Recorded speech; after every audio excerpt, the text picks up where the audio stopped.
Let's be honest, the words GVM and Pro really haven't gone together, at least up until now. In this video, I'll be reviewing GVM's new Pro series of lights to see if they live up to their name as a suitable option for working professionals. These are the GVM Pro SD300B and SD650B, two of the most popular members in their new flagship series of lights. And yes, they do have more differences than just their overall brightness. Before I get to that, let's talk about what these lights have in common. The light quality that GVM produces has always been as good or sometimes even better than more expensive lights, but the build quality is where they've cut costs. I'm happy to say that the build quality on these lights is impressively good, and I also think they look pretty cool too. The branding isn't quite as subdued and understated as I'd hope, but it is a step in the right direction. The body of the light is metal, the mounting yoke is metal, the control knobs, metal, the light that they output, metal. Okay, forget about that last one, but the only real plastic on these are some of the tightening knobs,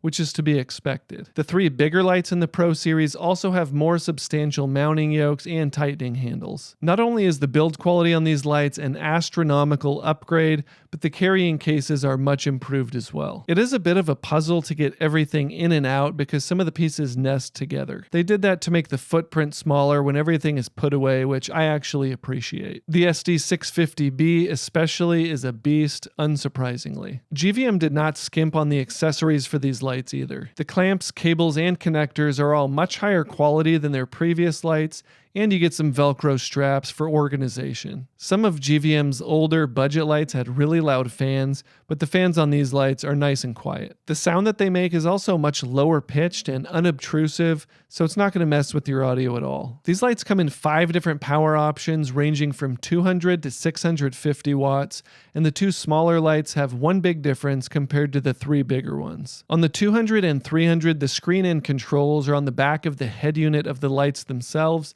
and on the 3 bigger lights, they have a separate control box. They come with a really heavy-duty clamp that attaches to your light stand, and the control box has a quick connect that snaps into place. The control box also has dual battery slots, so you can use them really easily with V-mount batteries. The SD200 and 300B do have a V-mount adapter with the proper locking connector. It's just not something that comes with the lights. The build quality on the control box is also great, and I really like the buttons and metal knob, but there is one thing that I would change about it. It has feet on the bottom, but it also has all the ports for power and DMX on the bottom, while the fan is on the top. That means if you have anything plugged into the bottom, you can't set the control box down and it always has to be mounted to something. If the fan was on the bottom and the ports were on the top, that would solve the issue, and I think it's a little more user-friendly if you could see all the ports without having to flip the control box upside down. To be fair, it's kind of nitpicky, and I don't foresee a time where I won't mount the control box, but still. The screen on the control box is the same screen that's on the back of the 2 smaller lights,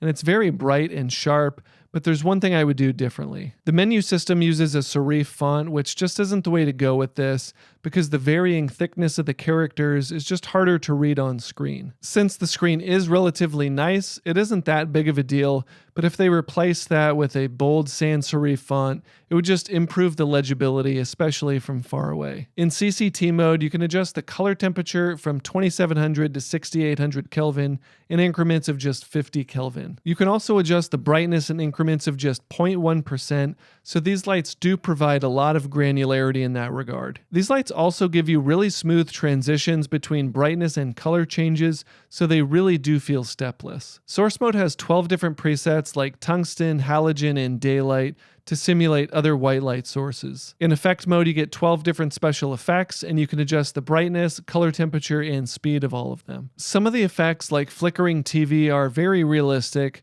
while others like flame or candle are not quite there. So if you're someone that regularly needs accurate special effects, that's probably not something you could rely on these lights for. One other thing that I think could be improved is that in source and effect mode, the light will not update as you scroll through the presets. You have to actually press the button to select the presets, but I think it would be easier if it adjusted as you scrolled. That way you can preview things before changing them, but that might just be personal preference. Within the menu, you can also adjust the Bluetooth and DMX settings, as well as choose between 3 different fan settings and 4 different light dimming curves. You'll also notice a cool button, which when you press it will ramp the fans up on these lights to cool them down as quickly as possible to a more comfortable handling temperature. That's really useful if you've been shooting all day and you want to quickly pack up and get out of there and go home. In front of the COB on these lights is an optical lens that more seamlessly blends the output and reduces hot spots. They also offer good protection and they're threaded so they can easily be replaced. That's good news if you accidentally crack one or you work outside a lot and you get a buildup of dead bug juice over time. With that, I have to mention that the 3 bigger lights do have enhanced weatherproofing over the 2 smaller ones. One of the things that GVM touts about the Pro Series is their consistency over time. First, let's look at the basic brightness and color accuracy of these lights,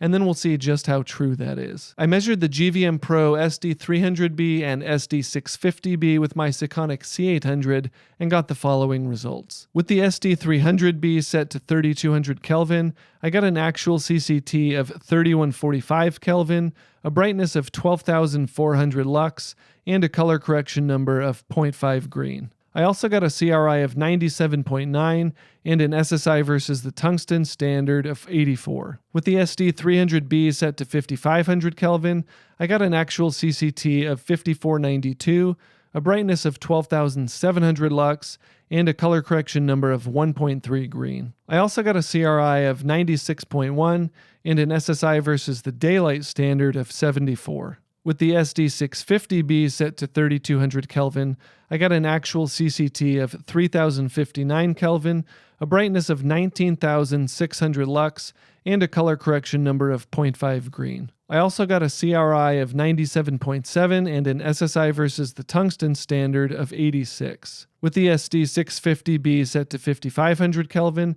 I got an actual CCT of 5313 Kelvin, a brightness of 21,600 lux, and a color correction number of 1.5 green. I also got a CRI of 95.5 and an SSI versus the daylight standard of 74. So all the color accuracy numbers look great, and they're very close to each other, so these lights work perfectly together. The only thing of note is that on the daylight end, there is more of a magenta shift than average, but that's not a deal breaker at all for a couple of reasons. One is that LEDs typically turn greener over time, so that will shift more towards neutral with use. The second and more important thing is that the color temperature and the tint will drastically change depending on the modifier that you're using. Whether that's a stock reflector, a softbox, or a Fresnel lens, you should always set your camera's white balance after setting up your lighting. I also retested these lights after they sat on for about 3 hours, and there was no significant changes. So seemingly true of GVM's claims, these lights do remain consistent over time. They also retain the last settings used after you turn them off, so when you start them up, they're right back where you left them. You can also enable studio mode, which will automatically turn these lights on to their last used settings with the flip of an external power switch. All of these lights support wired control through their full-size 5-pin XLR ports via DMX, or you can use the GVM2 mobile app. Within the app, you can control individual and groups of lights, plus some other stuff. You get the ability to save and load your own presets, and manually trigger some of the special effects, which is really useful. The pricing on these lights ranges from the SD300B at $239 to the SD650B at $999. As a comparison, the GVM SD300B is $389, while the Aperture 300X is $999, and the GVM light is one full stop brighter. Now, I'm not saying those lights are completely equal, but the price difference between them is so stark that you can't afford not to compare. You could buy 2, 3, or 4 same or brighter GVM lights for the same price as the 300X. Overall, there is a massive difference between the Pro Series and other series of lights from GVM, so much so that it could be its own standalone brand. As for the question whether they're suitable for working professionals, apart from some of the special effects issues, I think the answer is a definite yes. I had an overwhelmingly positive experience with these lights, and they do exceedingly well at their main function, which is producing high quality light that would be right at home even on a big budget film set. But what do you think? Leave a comment and let me know how these compare to other pro level options out there. Links are in the description, and if you buy anything at all after clicking my links, that's the best way to support this channel at no extra cost to you. That's it for now. Thanks for watching, and I'll see you next time.